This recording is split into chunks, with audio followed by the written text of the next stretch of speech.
Please welcome the President of the United States.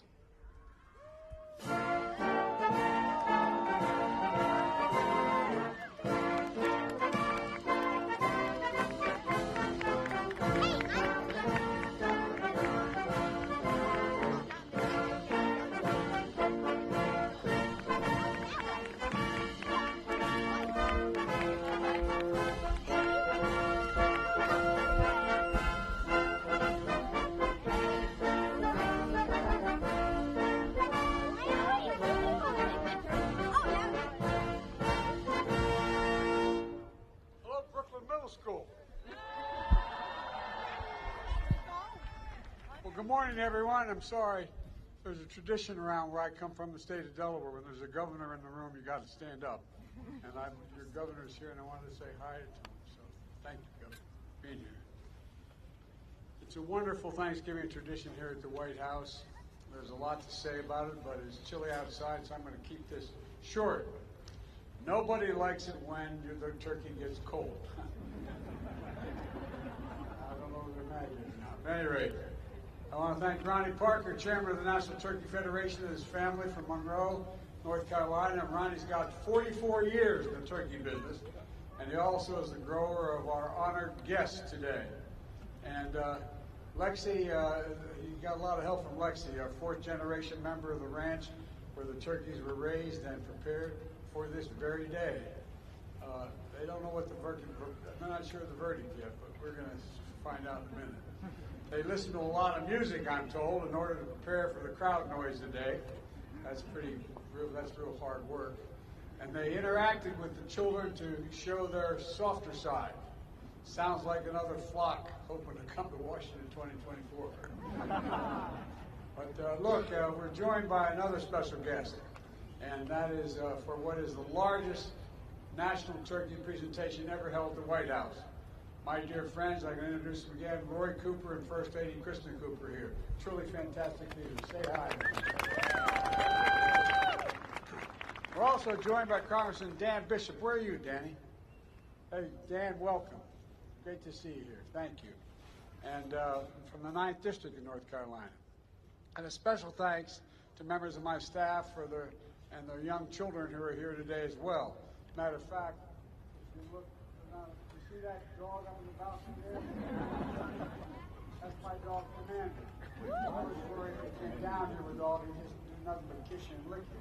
He'd go after the turkey, so I kept him up there. But we're joined by another group of kids, as I said, from students from Brooklyn Middle School. The reason they're here in Washington, the reason they joined us today is, they were invited a couple years ago to come, but because of COVID, we couldn't have it.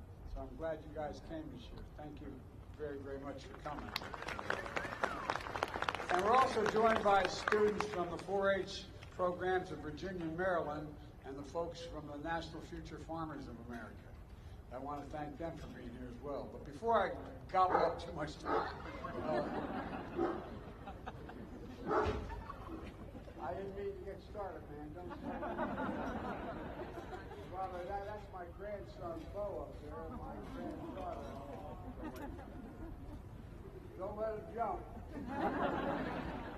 Any rate, we got to get on with this. First of all, the votes are in. They've been counted and verified.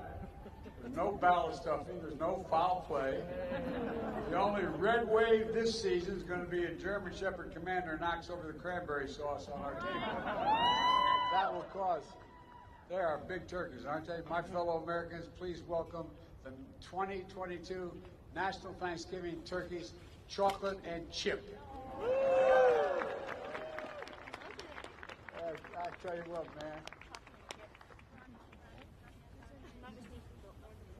They can go wherever they want. Of course, chocolate is my favorite. Chocolate is my favorite ice cream. We could have named them Chips and Science, but anyway, good name as well. The chocolate chip weighs 46 pounds, and I'm told he loves catching sun on the Outer Banks. And Chip weighs 47, and he loves barbecue and basketball, I'm told. After receiving their presidential pardons today, Chocolate and Chip are going to head to one of the nation's great basketball schools and research universities, North Carolina State. Now, when we told them they were joining the Wolfpack, they got a little scared.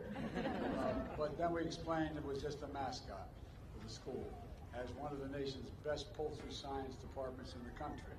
And now, based on their temperament and commitment to being productive members of society, I hereby pardon. Yes.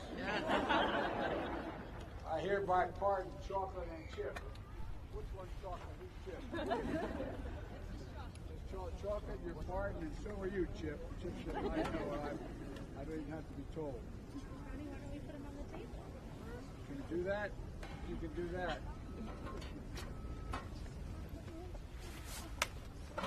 Big bird, man. We have more chickens than anybody in the nation in Delaware. We don't have turkeys.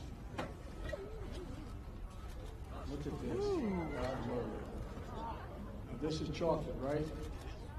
Chocolate, you are pardoned. You are pardoned. So you had to tell me that? Chocolate. Yeah, you are. Yeah. I'm serious. He said, I don't know, man. You didn't have to pardon me. I knew I was pardoned. At any rate, thank you both very, very much. Thank you very much. Appreciate it. How many turkeys you got down there? I'm great. God love you. 9.5 million turkeys. I'll tell you what, that's like some of the countries I've been to. Anyway. You want to talk? But folks, in all seriousness, let me close with this. We can't forget the reason for Thanksgiving in the first place. Pilgrims thought it was pretty important in tough times to come together and thank God, grateful for what we have. That's what the Thanksgiving tradition is all about, being grateful for what we have. And grateful for fellow Americans who we may never meet, but who are grateful. There you go. They're grateful. And think about the scientists and researchers, doctors and nurses keeping us safe through the pandemic. 2 years ago, we couldn't even safely have Thanksgiving with the large family gatherings. Now we can. That's progress, and let's keep it going. We have new COVID vaccine updates to deal with new variants to protect you and your loved ones. So get it today. Get your flu shots as well. This winter can be much happier than recent holiday seasons, but you have to do your part. Please visit vaccines.gov. Decide what you're going to do. We're also grateful for frontline workers that are keeping essential services going and growing and providing food on our tables. We're grateful for our faith leaders and their counsel and comfort and support. Later today, Jill and I are going to be flying down to North Carolina to Cherry Point, North Carolina for a Friendsgiving, where we'll be serving Thanksgiving dinner to the troops and military families to demonstrate our gratitude for their service and sacrifice. And so many of those families are missing someone at their table today, like our family. So many military folks that we have lost. And so it's just really important to keep them in our hearts, those who've lost so much and those who are going to have an empty seat at their table this Thanksgiving. This is a special time, and it's the greatest nation on earth, so let's be grateful. Scripture says, let us rejoice always, pray continually, and give thanks in all circumstances. Folks, let's remember all the political fighting goes on you read about. Let's remember one thing. This is the United States of America. The United States of America. There's not a single solitary thing beyond our capacity as a nation. Nothing beyond our capacity if we do it together, united. United. You picked two great turkeys. From the Biden family to all of yours, happy Thanksgiving, and may God bless you all, and may God protect our troops. Thank you all for being here.